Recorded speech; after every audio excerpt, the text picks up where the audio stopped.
Now, you know when you hear that 1 in 10 people are gay or some other sex-related statistic that seems extraordinary and you're incredulous? Well, actually there's a reason to be. Because maybe most of this information comes from something called the Kinseyan report, an iconic study of sexual behavior. But Dr. Judith Reisman, an expert in the field, says this is severely misplaced. She joins me now from Washington, D.C. Welcome to you, Doctor.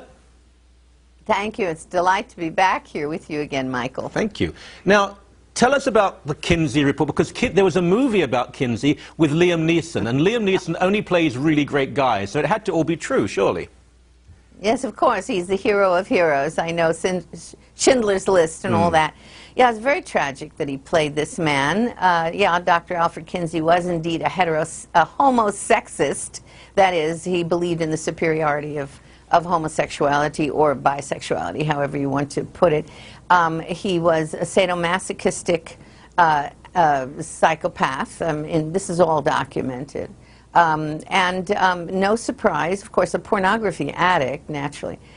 So no surprise, indeed, that he concocted a body of research he called research, which claimed that 10 to 37% of the population was homosexual, that sexual acts with children are perfectly harmless, that all infants can have orgasms and that sort of thing, and created what we now call the sexual revolution or sexual anarchy. Remember, this was 1948, so it was just barely out of World War II, so there simply wasn't the kind of opposition to these lies that would have been expected at all. And they became the dogma for all human sexuality education, and we now see it in all our laws across every aspect of the Western world, or Judeo-Christian or English-speaking world. Entire government policies in the Western world in particular have been created around this. Absolutely. You were just speaking a few moments ago about I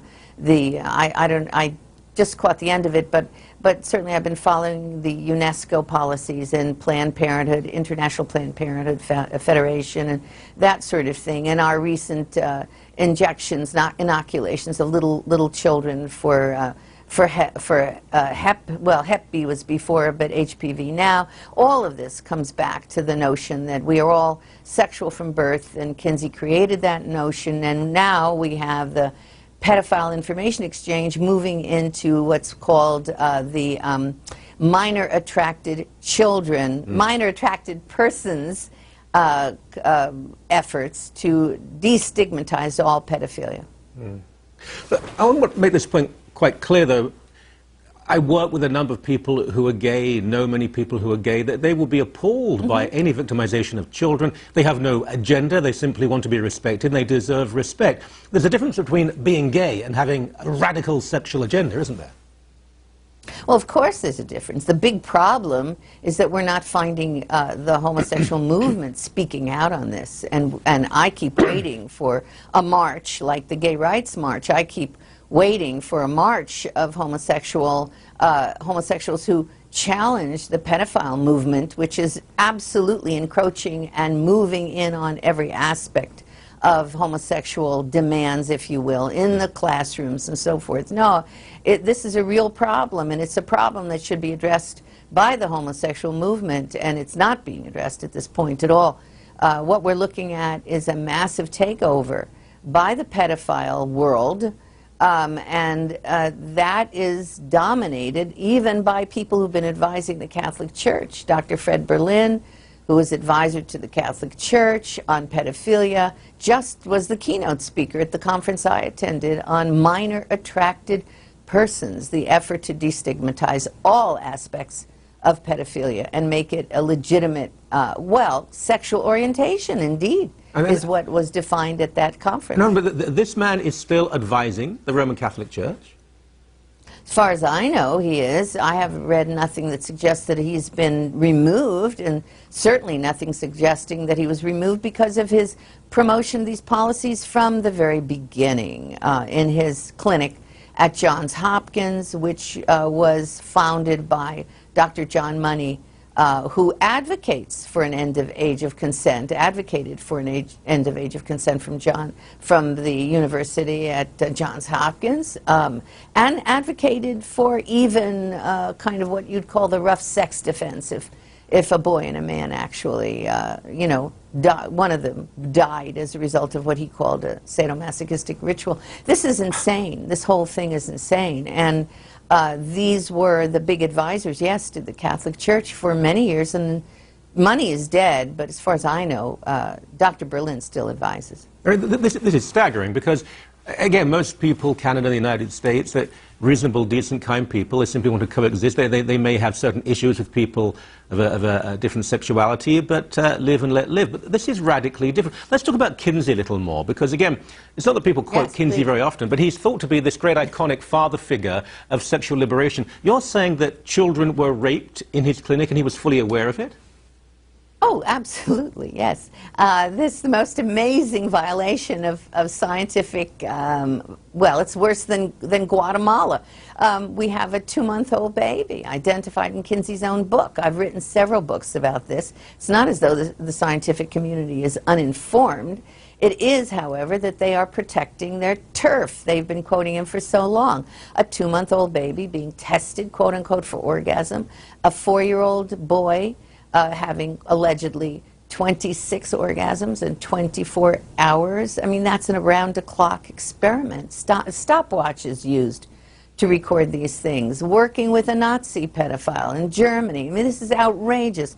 And I have been unable to break through the control of the scientific world, which shocked me, I must say, in the beginning, because there's so much connected. There is so much money associated and so many prestigious names associated with Kinsey, so much so that we got Liam Neeson playing him in a major Fox, you know, film to celebrate him, as though we were all idiots during World War II and didn't know anything about sex until Kinsey came along. Well, Ludicrous. That actually is an interesting point, because there's always this assumption from people, tends to be people who have fairly large families generally, that they know nothing. They know nothing about sex and they're frightened of it. And these very severe, sort of narrow people with no children or 1.2 children who want to take over. And increasingly in this country, and we see this open wound now within Ontario, the state, parents aren't doing their job, no one procreates, so the state will come in and tell you how to do it properly.